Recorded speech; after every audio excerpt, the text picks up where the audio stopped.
सातवां अध्याय।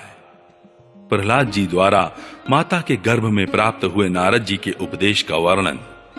नारद जी कहते हैं, युधिष्ठिर, जब दैत्य बालकों ने इस प्रकार प्रश्न किया तब भगवान के परम प्रेमी भक्त प्रहलाद जी को मेरी बात का स्मरण हो आया। कुछ मुस्कुराते हुए उन्होंने उनसे कहा। प्रहलाद जी ने कहा, जब हमारे पिताजी तपस्या करने के लिए मंदराचल पर चले गए तब इंद्रादि देवताओं ने दानवों से युद्ध करने का बहुत बड़ा उद्योग किया। वे इस प्रकार कहने लगे कि जैसी चींटियां सांप को चाट जाती हैं, वैसे ही लोगों को सताने वाले पापी हिरण्यकशिपु को उसका पाप ही खा गया। जब दैत्य सेनापतियों को देवताओं की भारी तैयारी का पता चला तब उनका साहस जाता रहा। वे उनका सामना नहीं कर सके। मार खाकर स्त्री, पुत्र, मित्र, गुरुजन, महल, पशु और साज सामान की कुछ भी चिंता न करके वे अपने प्राण बचाने के लिए बड़ी जल्दी में सबके सब इधर उधर भाग गए। अपनी जीत चाहने वाले देवताओं ने राजमहल में लूट खसोट मचा दी। यहां तक कि इंद्र ने राजरानी मेरी माता कयाधु को भी बंदी बना लिया। मेरी मां भय से घबराकर कुररी पक्षी की भांति रो रही थी और इंद्र उसे बलात् लिए जा रहे थे। दैववश देवर्षि नारद उधर आ निकले और उन्होंने मार्ग में मेरी मां को देख लिया। उन्होंने कहा, देवराज, यह निरपराध है, इसे ले जाना उचित नहीं।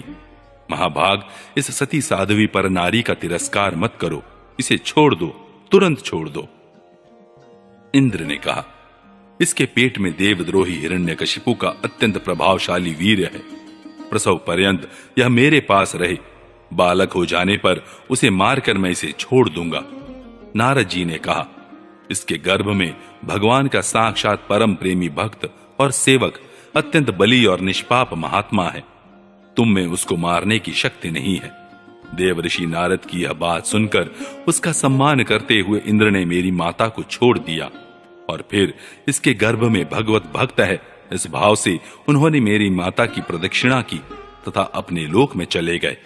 इसके बाद देवर्षि नारद जी मेरी माता को अपने आश्रम पर लिवा गए और उसे समझा बुझाकर कहा कि बेटी, जब तक तुम्हारा पति तपस्या करके लौटे तब तक तुम यहीं रहो।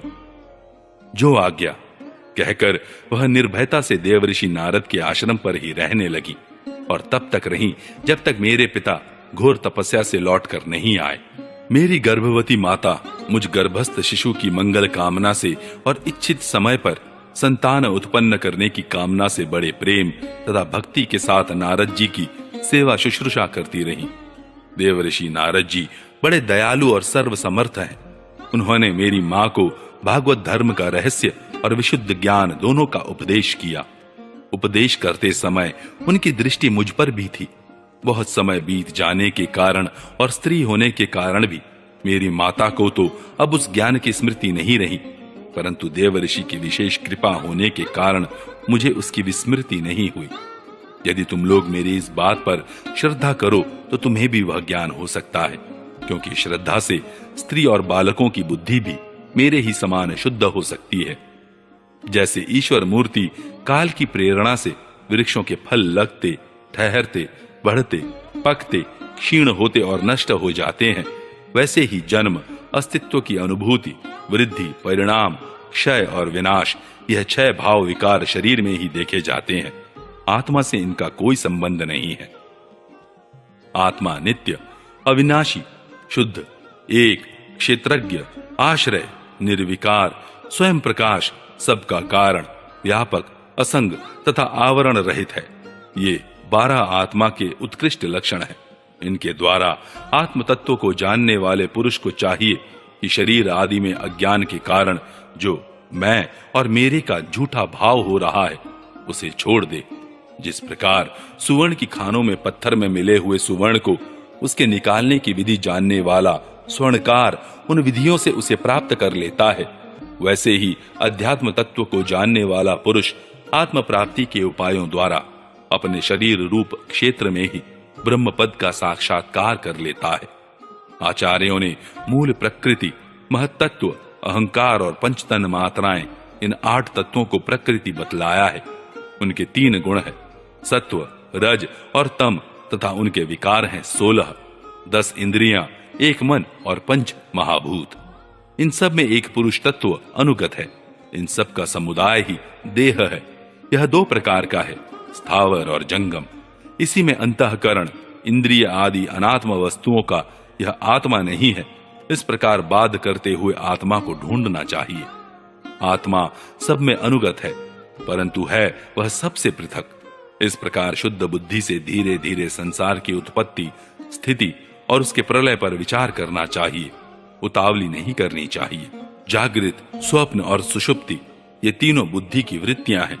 इन वृत्तियों का जिसके द्वारा अनुभव होता है वही सबसे अतीत, सबका साक्षी परमात्मा है। जैसे गंध से उसके आश्रय वायु का ज्ञान होता है, वैसे ही बुद्धि की इन कर्मजन्य एवं बदलने वाली तीनों अवस्थाओं के द्वारा इनमें साक्षी रूप से अनुगत आत्मा को जाने। गुणों और कर्मों के कारण होने वाला जन्म मृत्यु का यह चक्र आत्मा को शरीर और प्रकृति से पृथक न करने के कारण ही है। यह ज्ञान मूलक एवं मिथ्या है, फिर भी स्वप्न के समान जीव को इसकी प्रतीति हो रही है। इसलिए तुम लोगों को सबसे पहले इन गुणों के अनुसार होने वाले कर्मों का बीज ही नष्ट कर देना चाहिए। इससे बुद्धि वृत्तियों का प्रवाह निवृत्त हो जाता है। इसी को दूसरे शब्दों में योग या परमात्मा से मिलन कहते हैं। यूं तो इन त्रिगुणात्मक कर्मों की जड़ उखाड़ फेंकने के लिए अथवा बुद्धि वृत्तियों का प्रवाह बंद कर देने के लिए सहस्त्र साधन है, परंतु जिस उपाय से और जैसे सर्वशक्तिमान भगवान में स्वाभाविक निष्काम प्रेम हो जाए वही उपाय सर्वश्रेष्ठ है। यह बात स्वयं भगवान ने कही है। गुरु की प्रेम पूर्वक सेवा, अपने को जो कुछ मिले वह सब प्रेम से भगवान को समर्पित कर देना, भगवत प्रेमी महात्माओं का सत्संग, भगवान की आराधना, उनकी कथा वार्ता में श्रद्धा, उनके गुण और लीलाओं का कीर्तन, उनके चरण कमलों का ध्यान और उनके मंदिर मूर्ति आदि का दर्शन पूजन आदि साधनों से भगवान में स्वाभाविक प्रेम हो जाता है। सर्वशक्तिमान भगवान श्री हरि समस्त प्राणियों में विराजमान है। ऐसी भावना से यथाशक्ति सभी प्राणियों की इच्छा पूर्ण करे और हृदय से उनका सम्मान करे। काम, क्रोध, लोभ, मोह, मद और मत्सर, इन 6 शत्रुओं पर विजय प्राप्त करके जो लोग इस प्रकार भगवान की साधन भक्ति का अनुष्ठान करते हैं, उन्हें उस भक्ति के द्वारा भगवान श्री कृष्ण के चरणों में अनन्य प्रेम की प्राप्ति हो जाती है। जब भगवान के लीला शरीरों से किए हुए अद्भुत पराक्रम, उनके अनुपम गुण और चरित्रों को श्रवण करके अत्यंत आनंद के उद्रेक से मनुष्य का रोम रोम खिल उठता है। आंसुओं के मारे कंठ गदगद हो जाता है और वह संकोच छोड़कर जोर जोर से गाने, चिल्लाने और नाचने लगता है। जिस समय वह ग्रहग्रस्त पागल की तरह कभी हंसता है, कभी करुण क्रंदन करने लगता है, कभी ध्यान करता है तो कभी भगवत भाव से लोगों की वंदना करने लगता है। जब वह भगवान में ही तन्मय हो जाता है, बार बार लंबी सांस खींचता है और संकोच छोड़कर हरे जगतपते नारायण कहकर पुकारने लगता है, तब भक्ति योग के महान प्रभाव से उसके सारे बंधन कट जाते हैं और भगवत भाव की ही भावना करते करते उसका हृदय भी तदाकार भगवनमय हो जाता है। उस समय उसके जन्म मृत्यु के बीजों का खजाना ही जल जाता है और वह पुरुष श्री भगवान को प्राप्त कर लेता है। इस अशुभ संसार के दलदल में फंसकर अशुभमय हो जाने वाले जीव के लिए भगवान की यह प्राप्ति संसार के चक्कर को मिटा देने वाली है। इसी वस्तु को कोई विद्वान ब्रह्म और कोई निर्वाण सुख के रूप में पहचानते हैं। इसलिए मित्रों, तुम लोग अपने अपने हृदय में हृदयेश्वर भगवान का भजन करो। असुर कुमारों, अपने हृदय में ही आकाश के समान नित्य विराजमान भगवान का भजन करने में कौन सा विशेष परिश्रम है। वे समान रूप से समस्त प्राणियों के अत्यंत प्रेमी मित्र हैं, और तो क्या अपने आत्मा ही हैं। उनको छोड़कर भोग सामग्री इकट्ठी करने के लिए भटकना राम राम कितनी मूर्खता है। अरे भाई, धन, स्त्री, पशु, पुत्र, पुत्री, महल, पृथ्वी, हाथी, खजाना और भांति भांति की विभूतियां, और तो क्या संसार का समस्त धन तथा भोग सामग्रियां इस क्षण भंगुर मनुष्य को क्या सुख दे सकती है। वे स्वयं ही क्षण भंगुर हैं। जैसे इस लोक की संपत्ति प्रत्यक्ष ही नाशवान है, वैसे ही यज्ञों से प्राप्त होने वाले स्वर्गादि लोक भी नाशवान और आपेक्षिक, एक दूसरे से छोटे बड़े, नीचे ऊंचे हैं। इसलिए वे भी निर्दोष नहीं हैं। निर्दोष है केवल परमात्मा। न किसी ने उनमें दोष देखा है और न सुना है। अतः परमात्मा की प्राप्ति के लिए अनन्य भक्ति से उन्हीं परमेश्वर का भजन करना चाहिए। इसके सिवा अपने को बड़ा विद्वान मानने वाला पुरुष इस लोक में जिस उद्देश्य से बार बार बहुत से कर्म करता है, उस उद्देश्य की प्राप्ति तो दूर रही, उल्टा उसे उसके विपरीत ही फल मिलता है और निस्संदेह मिलता है। कर्म में प्रवृत्त होने के दो ही उद्देश्य होते हैं, सुख पाना और दुख से छूटना। परंतु जो पहले कामना न होने के कारण सुख में निमग्न रहता था, उसे ही अब कामना के कारण यहां सदा सर्वदा दुख ही भोगना पड़ता है। मनुष्य इस लोक में सकाम कर्मों के द्वारा जिस शरीर के लिए भोग प्राप्त करना चाहता है, वह शरीर ही पराया, स्यार कुत्तों का भोजन और नाशवान है। कभी वह मिल जाता है तो कभी बिछुड़ जाता है। जब शरीर की ही यह दशा है, तब इससे अलग रहने वाले पुत्र, स्त्री, महल, धन, संपत्ति, राज्य, खजाने, हाथी, घोड़े, मंत्री, नौकर, चाकर, गुरुजन और दूसरे अपने कहलाने वालों की तो बात ही क्या है। ये तुच्छ विषय शरीर के साथ ही नष्ट हो जाते हैं। ये जान तो पड़ते हैं पुरुषार्थ के समान, परंतु है वास्तव में अनर्थ रूप ही। आत्मा स्वयं ही अनंत आनंद का महान समुद्र है। उसके लिए इन वस्तुओं की क्या आवश्यकता है। भाइयों, तनिक विचार तो करो। जो जीव गर्भाधान से लेकर मृत्यु पर्यंत सभी अवस्थाओं में अपने कर्मों के अधीन होकर क्लेश ही क्लेश भोगता है, उसका इस संसार में स्वार्थ ही क्या है। यह जीव सूक्ष्म शरीर को ही अपना आत्मा मानकर उसके द्वारा अनेकों प्रकार के कर्म करता है और कर्मों के कारण ही फिर शरीर ग्रहण करता है। इस प्रकार कर्म से शरीर और शरीर से कर्म की परंपरा चल पड़ती है और ऐसा होता है अविवेक के कारण। इसलिए निष्काम भाव से निष्क्रिय आत्म स्वरूप भगवान श्री हरि का भजन करना चाहिए। अर्थ, धर्म और काम सब उन्हीं के आश्रित हैं, बिना उनकी इच्छा के नहीं मिल सकते। भगवान श्री हरि समस्त प्राणियों के ईश्वर, आत्मा और परम प्रियतम है।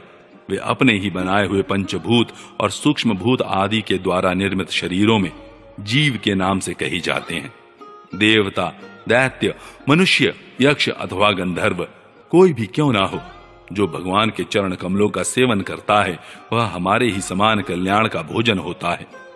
दैत्य बालकों, भगवान को प्रसन्न करने के लिए ब्राह्मण, देवता या ऋषि होना, सदाचार और विविध ज्ञानों से संपन्न होना तथा दान, तप, यज्ञ, शारीरिक और मानसिक शौच और बड़े बड़े व्रतों का अनुष्ठान पर्याप्त नहीं है। भगवान केवल निष्काम प्रेम भक्ति से ही प्रसन्न होते हैं और सब तो विडंबना मात्र है। इसलिए दानव बंधुओं, समस्त प्राणियों को अपने समान ही समझकर सर्वत्र विराजमान सर्वात्मा सर्वशक्तिमान भगवान की भक्ति करो। भगवान की भक्ति के प्रभाव से दैत्य, यक्ष, राक्षस, स्त्रियां, शूद्र, गोपालक, अहीर, पक्षी, मृग और बहुत से पापी जीव भी भगवत भाव को प्राप्त हो गए हैं।